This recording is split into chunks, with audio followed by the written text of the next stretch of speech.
എല്ലാവർക്കും പുതിയ വീഡിയോയിലേക്ക് സ്വാഗതം. അപ്പം ഞാൻ മുൻപൊരു വീഡിയോയിൽ പറഞ്ഞതുപോലെ തന്നെ, തൊട്ട് മുമ്പത്തെ വീഡിയോയിൽ പറഞ്ഞതുപോലെ തന്നെ, ജസ്റ്റ് ഒരു ഉപതെരഞ്ഞെടുപ്പിൻ്റെ കുറച്ചൊരു ചെറിയൊരു അവലോകനവും അതിൻ്റെ ചെറിയൊരു പ്രഡിക്ഷനും കാര്യങ്ങളൊക്കെ ഒന്ന് ട്രൈ ചെയ്യുകയാണ്. ഇത് ശരിയാവുന്നൊന്നും ഞാൻ പറയുന്നില്ല. മുമ്പ് എല്ലാ പ്രഡിക്ഷനിലും പറഞ്ഞതുപോലെ തന്നെ പലതും തെറ്റിയിട്ടുണ്ട്. ചിലതൊക്കെ ആരുടെയോ ഭാഗ്യം കൊണ്ട് ചെറിയ രീതിയിലൊക്കെ ശരിയായിട്ടുണ്ട്. അപ്പോൾ നമ്മൾ ജസ്റ്റ് ഇപ്പോൾ ഉപതെരഞ്ഞെടുപ്പ് നടന്നുകൊണ്ടിരിക്കുകയാണ് നമ്മളെ നിലമ്പൂർ. അപ്പോൾ നിലമ്പൂർ ഉപതെരഞ്ഞെടുപ്പുമായി ബന്ധപ്പെട്ട ചില കാര്യങ്ങളും അതിൻ്റെ ചെറിയൊരു അവലോകനവും ചെറിയൊരു പ്രഡിക്ഷനും കാര്യങ്ങളൊക്കെയാണ് ശ്രമിക്കുന്നത്. അപ്പോൾ നമുക്ക് നേരെ അതിൻ്റെ വീഡിയോയിലേക്ക് കിടക്കാം. അപ്പോൾ ആദ്യം തന്നെ കുറച്ച് രാഷ്ട്രീയം സംസാരിക്കാം. ഞാൻ പൊതുവേ എൻ്റെ വീഡിയോയിലൊക്കെ കാണുന്നവർക്കൊക്കെ മനസ്സിലാവും, നല്ല രീതിയിൽ വലത് ചായ്വ് അല്ലെങ്കിൽ കോൺഗ്രസ് ചായ്വുള്ള സംസാരമാണ് എൻ്റെ ഭാഗത്തുനിന്ന് ഉണ്ടാവാറുള്ളത്. അപ്പോൾ ആ രീതിയിൽ കുറച്ച് രാഷ്ട്രീയം സംസാരിച്ചതിന് ശേഷം നമുക്ക് പ്രഡിക്ഷൻ്റെ കാര്യത്തിലേക്ക് പോകാം. അപ്പോൾ നിലമ്പൂർ മണ്ഡലത്തിൽ എനിക്ക് മനസ്സിലായൊരു കാര്യം, ഈ ആര്യാടൻ ഷൗക്കത്തിനെതിരെ സ്വരാജ് വന്നത് തൊട്ടിട്ട് ഒരു ഏകപക്ഷീയമായ രീതിയിൽ ക്യാമ്പയിനും കാര്യങ്ങളൊക്കെ നടക്കുന്നുണ്ട്. ഐ മീൻ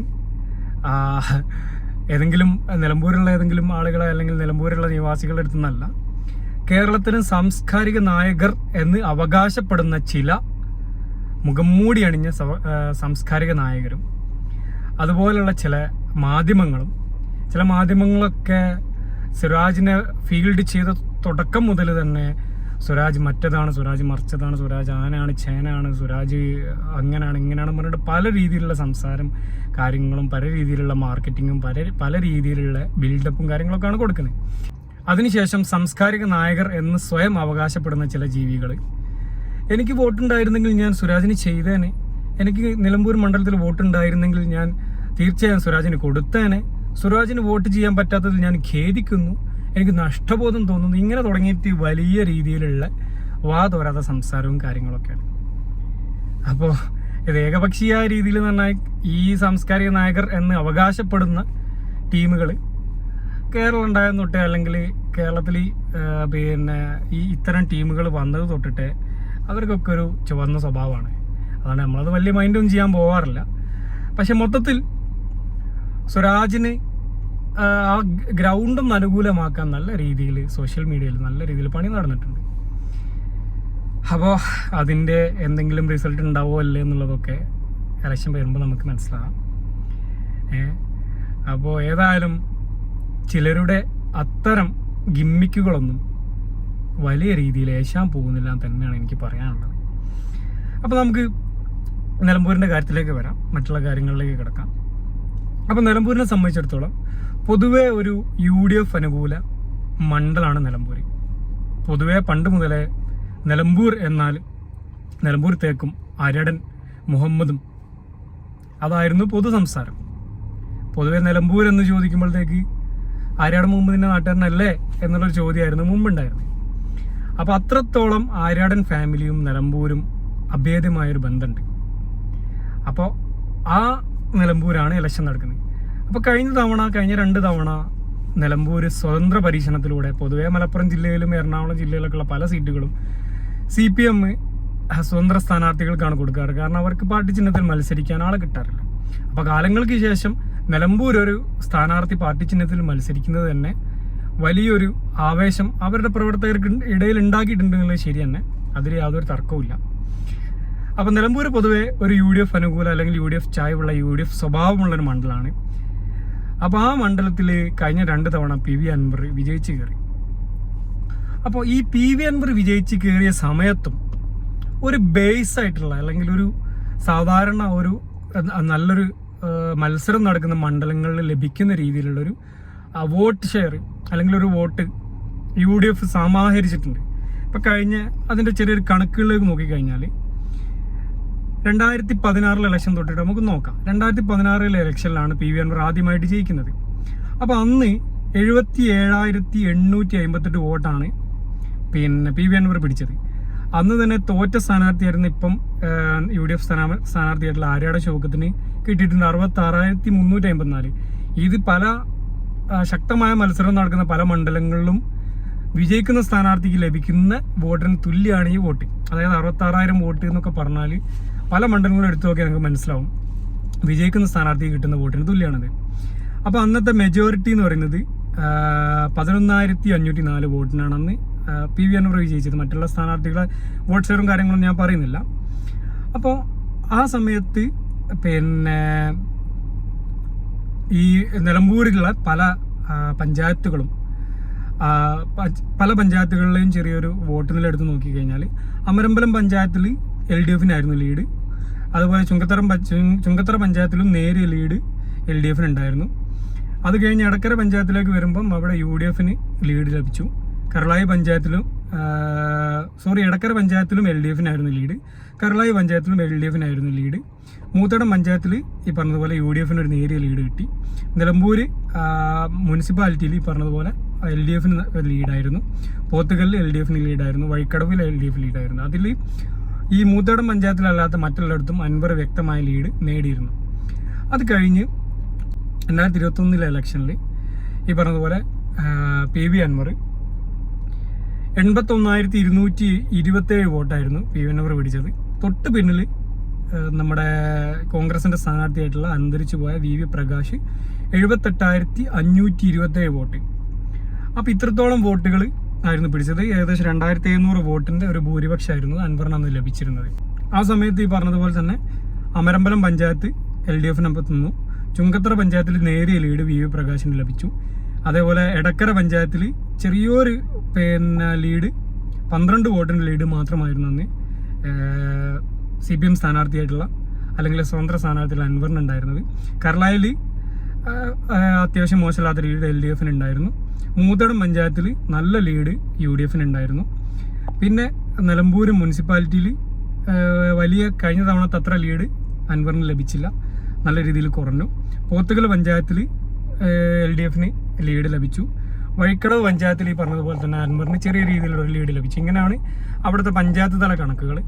പിന്നെ കഴിഞ്ഞ ലോക്സഭാ ഇലക്ഷനിൽ പ്രിയങ്ക ഗാന്ധിക്ക് ഏറ്റവും കൂടുതൽ ഭൂരിപക്ഷം കൊടുത്ത മണ്ഡലം കൂടിയാണ്, അല്ലെങ്കിൽ നിയമസഭാ മണ്ഡലമാണ് നിലമ്പൂർ. ഏകദേശം 75,000 മുകളിൽ ഭൂരിപക്ഷം നിലമ്പൂർ മണ്ഡലത്തിൽ നിന്ന് മാത്രം പ്രിയങ്ക ഗാന്ധിക്ക് ലഭിച്ചിട്ടുണ്ടായിരുന്നു. അപ്പോൾ അങ്ങനെയൊക്കെയാണ് അതിൻ്റെ ഒരു നിലമ്പൂർ മണ്ഡലത്തിൻ്റെ ഒരു പൊതു സ്വഭാവം.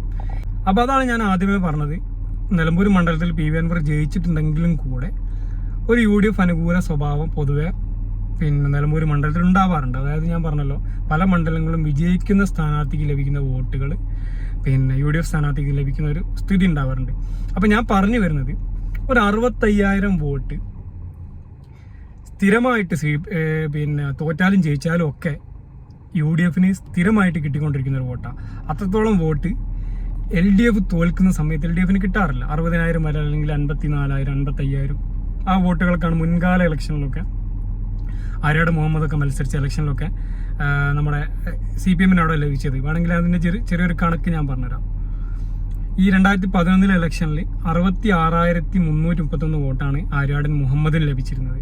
അതാണ് ഞാൻ പറഞ്ഞത്, പല മണ്ഡലങ്ങളിലും അന്ന് ആ മണ്ഡലത്തിൽ അത്ര വോട്ടുകളെ ഉണ്ടാവും ഒരു പക്ഷേ. ഏതായാലും 66,000 സംതിങ് വോട്ടായിരുന്നു അന്ന്. LDF-ന് ലഭിച്ചിരുന്ന 60,733 വോട്ട്. അപ്പോൾ ഈ ഇലക്ഷനിലാണ് ആര്യാടൻ മുഹമ്മദ് 5-6 തവണ ജയിച്ച സമയത്ത് ഈ ഒരു 2011 ഇലക്ഷനിലാണ് ആര്യാടൻ മുഹമ്മദിന് ഏറ്റവും കുറവ് വോട്ട് ലഭിച്ചതും LDF-ന് ഏറ്റവും കൂടുതൽ വോട്ട് ലഭിച്ചതും. അപ്പോൾ അതിനു മുമ്പൊക്കെ LDF-നെ സംബന്ധിച്ചിടത്തോളം 45,000, 50,000, 55,000 ഇടയിൽ ഇങ്ങനെ നിൽക്കുന്നൊരു വോട്ടാണ്. അപ്പോൾ അതായത് ഞാൻ പറഞ്ഞു വരുന്നത്, അവിടെ UDF-ന് അനുകൂലമായിട്ട് UDF-ന് സ്ഥിരമായി ലഭിച്ചുകൊണ്ടിരിക്കുന്ന 65,000 വോട്ടുകളുണ്ട്. LDF-ന് സ്ഥിരമായി ലഭിച്ചുകൊണ്ടിരിക്കുന്ന 55,000 വോട്ടുകളുണ്ട്. ഈ 55,000 വോട്ടുകളിലേക്കാണ് PV അൻവറിന് സ്വന്തം നിലയിൽ ലഭിച്ചിട്ടുള്ള കുറച്ച് വോട്ടുകൾ കൂടി ചേർന്നതിന് ശേഷം അങ്ങനെയാണ് LDF-ന് എന്തായത് അവിടെ 70,000 മുകളിലേക്കുള്ള ഒരു വോട്ട് സമാഹരിക്കാൻ പറ്റിയത്. അപ്പോൾ ഈ ഇലക്ഷനിൽ എന്ത് സംഭവിക്കുന്നു വെച്ചാൽ, ഈ PV അൻവർ അത്യാവശ്യം നല്ല രീതിയിൽ മാന്യമായ രീതിയിൽ വോട്ട് പിടിക്കുന്നതാണ് ഞാൻ പ്രതീക്ഷിക്കുന്നത്. ഇപ്പം വന്നിട്ടുള്ള പല സർവേകളും അത് തന്നെയാണ് പറയുന്നത്. മാന്യമായ രീതിയിലുള്ള ഒരു വോട്ട്, ഒരു മൂന്നാം സ്ഥാനത്തെത്തുന്ന രീതിയിലുള്ള ഒരു വോട്ട് അൻവർ പിടിക്കും. അപ്പോൾ ഈ വോട്ട് എവിടെ നിന്നാണ് കൂടുതലും പോകാൻ സാധ്യത എന്നാണ് ഞാൻ ഈ പറഞ്ഞ LDF-ന് അധികമായി ലഭിച്ചുകൊണ്ടിരിക്കുന്ന ഈ ഒരു വോട്ടുണ്ടല്ലോ, അതിൽ നിന്ന് നല്ലൊരു ശതമാനം വോട്ട് അൻവർ തിരിച്ചു പിടിക്കും. UDF-ന് ചെറിയൊരു ശതമാനം വോട്ട് തിരിച്ചു പിടിക്കും. എന്നാലും കൂടെ ഈ സ്ഥിരമായിട്ട് UDF-നെ കിട്ടിക്കൊണ്ടിരിക്കുന്ന വോട്ടുകളും അതിന് പുറമെ ശക്തമായ ഭരണവിരുദ്ധ വികാരം നിലനിൽക്കുന്നുണ്ട്. ഞാൻ മുമ്പ് പല ഉപതെരഞ്ഞെടുപ്പിൻ്റെ പ്രഡിക്ഷൻ പറഞ്ഞ സമയത്ത് ഞാനത് പറഞ്ഞിട്ടുണ്ട്. ശക്തമായ ഭരണവിരുദ്ധ വികാരം ഇന്നും കേരളത്തിൽ നിലനിൽക്കുന്നുണ്ട്. നിങ്ങൾ എന്തെങ്കിലും കുറച്ച് റോഡുകൾ ടാറിട്ട് കൊടുത്തത് കൊണ്ടോ എന്തെങ്കിലും PR വർക്കുകൾ ചെയ്തുകൊണ്ടോ ജനങ്ങൾ മറക്കൂല. ജനങ്ങൾ നല്ല രീതിയിൽ ജീവിക്കാൻ പാടുപെടുന്ന, ക്രമസമാധാന നില തകർന്ന് തരിപ്പണമായി നിൽക്കുന്ന, എല്ലാ രീതിയിലും ജനങ്ങൾ പാടുപെട്ട് പേടിച്ച് ജീവിക്കുന്ന ഒരു സമയമാണിപ്പോൾ ഉള്ളത്. ഒരു സാധാരണക്കാരിൽ താഴെയുള്ള അല്ലെങ്കിൽ സാധാരണക്കാരനായിട്ടുള്ള പാവപ്പെട്ടവനായിട്ടുള്ള ഒരാൾക്ക് ജീവിച്ചു പോകാൻ പറ്റാത്ത സാഹചര്യമാണ് കേരളത്തിൽ ഇന്ന് നിലനിൽക്കുന്നത്. പല വിധത്തിലും ടാക്സുകളും മറ്റുള്ള രീതിയിലും എല്ലാ രീതിയിലും എന്തെല്ലാം രീതിയിൽ ജനത്തിനെ പിഴിയാൻ പറ്റും ആ രീതിയിലൊക്കെ പിഴിഞ്ഞിട്ടുണ്ട്. അതുപോലെ മദ്യ ഷാപ്പുകൾ വർദ്ധിച്ചിട്ടും ലഹരി മാഫിയകൾ വർദ്ധിച്ചിട്ടും ഗുണ്ടാക്രമങ്ങൾ വർദ്ധിച്ചിട്ടും ഇങ്ങനെ എന്തെല്ലാം രീതിയിൽ ജനജീവിതം ദുസ്സഹമാക്കാൻ, ജനങ്ങൾക്ക് എന്തെല്ലാം രീതിയിൽ പേടിപ്പെടുത്താം, ഈ രീതിയിലുള്ള എല്ലാ രീതിയിലുള്ള ക്രമസമാധാന നിലയിലുള്ള പല പ്രശ്നങ്ങളും കേരളത്തിൽ ഇന്ന് ഉണ്ട്. അപ്പോൾ ഇത്രത്തോളം വലിയ രീതിയിൽ ഭരണവിരുദ്ധ വികാരം ഈ അടുത്ത കാലത്തൊന്നും ഒരു ഭരണകൂടവും കേരളത്തിൽ നേരിട്ടിട്ടില്ല. ആ രീതിയിലുള്ള ഭരണവിരുദ്ധ വികാരം നിലവിലുണ്ട്. ആ വോട്ടുകൾ മുഴുവൻ ബ്ലോക്കായിട്ട് നല്ല രീതിയിൽ ആര്യാടൻ ഷൗക്കത്തിന് ലഭിക്കും. പിന്നെ ഉണ്ടായിരുന്നത് ആര്യാടൻ ഷൗക്കത്തിന് ഒരു നെഗറ്റീവ് വരാൻ സാധ്യത ഉണ്ടായിരുന്നത് ലീഗും ആര്യാടനുമായിട്ടുള്ള വിഷയങ്ങൾ. അത് നല്ല രീതിയിൽ പരിഹരിക്കപ്പെട്ടിട്ടുണ്ട്. കോൺഗ്രസ് പ്രവർത്തകരും കോൺഗ്രസ് നേതാക്കന്മാരുടെ അതേ ആവേശത്തിലാണ് നിലമ്പൂർ മണ്ഡലത്തിൽ ലീഗ് പ്രവർത്തകരും നേതാക്കന്മാരും ഇടപെടുന്നതും വോട്ട് പിടിക്കുന്നതും. അപ്പോൾ എല്ലാ രീതിയിലും ആര്യാടൻ ഷൗക്കത്തിന് അനുകൂലമായിട്ടുള്ള ഒരു ഗ്രൗണ്ടാണ് നിലവിലുള്ളത്. ഭരണവിരുദ്ധ വികാര വോട്ടുകൾ നല്ല രീതിയിൽ ആര്യാടൻ ഷൗക്കത്തിന് പോകും. അത് അൻവറിന് കൊടുത്തിട്ട് കാര്യമില്ല എന്നുള്ള രീതിയിൽ ചിന്തിക്കുന്ന ജനങ്ങളാണുള്ളത്. പിന്നെ ഞാൻ ഈ സമയത്തൊക്കെ പല ചാനലുകളിലും ഈ മുൻനിര മാധ്യമങ്ങളിൽ നമുക്ക് ലഭിക്കുന്നതിനേക്കാൾ കൂടുതൽ നമുക്ക് ഇത്തരം കാര്യങ്ങൾ കുറച്ചും കൂടി വിശ്വസനീയമായിട്ടുള്ള ഡാറ്റകൾ ലഭിക്കുക ഈ ഓൺലൈൻ മാധ്യമങ്ങളിലാണ്. അവരാണ് കുറച്ചും കൂടി ആഴത്തിലേക്ക് ഇറങ്ങിയിട്ട് ജനങ്ങളുടെ ഇടയിലേക്ക് ഇറങ്ങിയിട്ട് പല കാര്യങ്ങളും നിരീക്ഷിക്കാറുള്ളത്. അപ്പോൾ അവരുടെയൊക്കെ ഒരു മൊത്തത്തിലുള്ള ചാനൽ ഈ റീസെൻ്റായിട്ട് ഞാൻ കണ്ടെടുത്തെന്ന് എനിക്ക് മനസ്സിലായത് നല്ല രീതിയിൽ ജനങ്ങൾ ആര്യാടൻ ഷൗക്കത്തിനെ സപ്പോർട്ട് ചെയ്യുന്നുണ്ട്.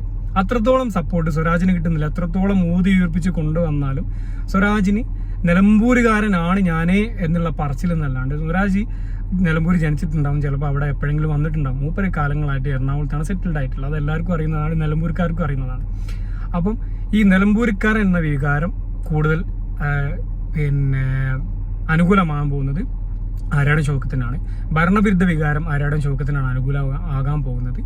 പിന്നെ നല്ല രീതിയിൽ ഒത്തൊരുമയുള്ള ഒരു പ്രവർത്തനം UDF അവിടെ കാഴ്ചവെച്ചിട്ടുണ്ട്. ഇതെല്ലാം നല്ല രീതിയിൽ ആര്യാടൻ ഷൗക്കത്തിന് അനുകൂലമാകും.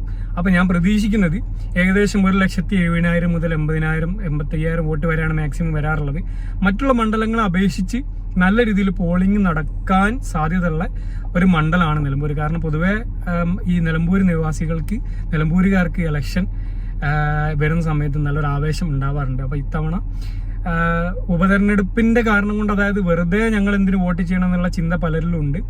അതുകൊണ്ട് തന്നെ ചെറിയ രീതിയിലൊരു ശതമാനം ഇടിവുണ്ടായാൽ പോലും നല്ല രീതിയിലുള്ള ഒരു പോളിംഗ് നടക്കുമെന്നാണ് പ്രതീക്ഷിക്കുന്നത്. അങ്ങനെയാണെങ്കിൽ ഏകദേശം ഒരു 1.75-80 ലക്ഷം വോട്ടിൻ്റെ പോളിംഗ് നടക്കും. അതിൽ ഏകദേശം ഒരു 70,000 മുതൽ ഒരു 80,000 വരെയുള്ള വോട്ടുകൾ ഉറപ്പായിട്ടും ആര്യാടൻ ഷൗക്കത്തെ പിടിച്ചിരിക്കും. പിന്നെ നമ്മുടെ സ്വരാജ് മോശമില്ലാത്ത രീതിയിൽ വോട്ട് പിടിക്കുന്നതാണ് ഞാൻ പ്രതീക്ഷിക്കുന്നത്.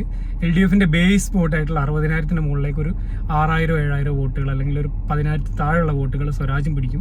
ഏകദേശം ഒരു 65,000-നും 70,000 ഇടയിലുള്ള വോട്ടുകൾ സ്വരാജിന് ലഭിക്കുന്നതാണ് എൻ്റെ ഒരു പ്രതീക്ഷ. ഇനി ഈ ഊതിവീർപ്പിച്ച ബലൂൺ പോയി കഴിഞ്ഞാൽ എൻ്റെ പ്രഡിക്ഷനൊക്കെ പാളും. പിന്നെ അൻവർ അത്യാവശ്യം ഒരു 20,000 മുതൽ 30,000 വരെ വോട്ട് പിടിക്കുന്നതാണ് പ്രതീക്ഷിക്കുന്നത്. ഇതൊക്കെ നമ്മൾ ചാനലുകളിൽ കണ്ടിട്ടുള്ള പ്രതികരണങ്ങളും പിന്നെ വന്നിട്ടുള്ള പല സർവേകളുടെ അടിസ്ഥാനത്തിലൊക്കെയാണ് പറയുന്നത്. അപ്പോൾ ഇങ്ങനെയൊക്കെയാണ് അതിൻ്റെ ഒരു സ്വഭാവം കിടക്കുന്നത്. BJPയും SDPIയും ഒന്നും വലിയ സ്വാധീനം ആ മണ്ഡലത്തിൽ ഉണ്ടാകൂല. അവരൊക്കെ 5,000 അല്ലെങ്കിൽ ഒരു 5,000-നും 10,000-നും ഇടയിലുള്ള വോട്ടുകൾ മാക്സിമം പിടിക്കാൻ ചാൻസ് ഉള്ളൂ. അപ്പോൾ മൊത്തത്തിൽ ഷൗക്കത്തിന് അനുകൂലമായിട്ടുള്ളൊരു ട്രെൻഡാണ് അവിടെ ഉള്ളത്. ഏകദേശം ഒരു 10,000-നും 18,000-നും ഇടയിലുള്ള ഒരു ഭൂരിപക്ഷത്തിൽ പിന്നെ ആര്യാടൻ ഷൗക്കത്ത് വിജയിച്ച് കയറുന്നതാണ് ഞാൻ പ്രതീക്ഷിക്കുന്നത്. ഇനി എന്തെങ്കിലും പൊതുവെ എല്ലാ ഇലക്ഷനുകളിലും ഏറ്റവും നല്ല രീതിയിൽ അടിയൊഴുക്കുകൾ നടക്കൽ നിശബ്ദ പ്രചാരണത്തിൻ്റെ സമയത്തുള്ള അവസാന ദിവസമാണ്, അതായത് നാളെ. സാധാരണ ഇലക്ഷൻ്റെ അവസാന ദിവസങ്ങളിലാണ് അടിയൊഴുക്കുകൾ ഉണ്ടാവൽ. അത്തരം അടിയൊഴുക്കുകളൊന്നും സംഭവിച്ചില്ല എങ്കിൽ ഉറപ്പായിട്ടും ഞാൻ ഈ പറഞ്ഞ രീതിയിൽ ആര്യാടൻ ഷൗക്കത്ത് വ്യക്തമായ മാർജിനിൽ വിജയിച്ച് കയറും എന്ന് തന്നെയാണ് ഞാൻ പ്രതീക്ഷിക്കുന്നത്. വേറെ മാറ്റങ്ങളൊന്നും ഉണ്ടാവില്ല എന്ന് പ്രതീക്ഷിക്കുക. അപ്പോൾ ഇതാണ് എൻ്റെ ഒരു പ്രഡിക്ഷൻ. ഏകദേശം ഒരു 10,000-ൻ്റെയും 18,000-ൻ്റെയും വോട്ടിൻ്റെ ഇടയിലുള്ള ഭൂരിപക്ഷത്തിന് ആര്യാടൻ ഷൗക്കത്ത് വിജയിച്ച് കയറും എന്നാണ് ഞാൻ പ്രതീക്ഷിക്കുന്നത്. ഏതായാലും നമുക്ക് ഇലക്ഷൻ റിസൾട്ട് വന്നതിന് ശേഷം ബാക്കി കാര്യങ്ങൾ വിലയിരുത്താൻ ശ്രമിക്കാം. അപ്പോൾ വീണ്ടും അടുത്ത വീഡിയോയിൽ കാണാൻ ശ്രമിക്കാം. Thank you for watching. Have A nice day.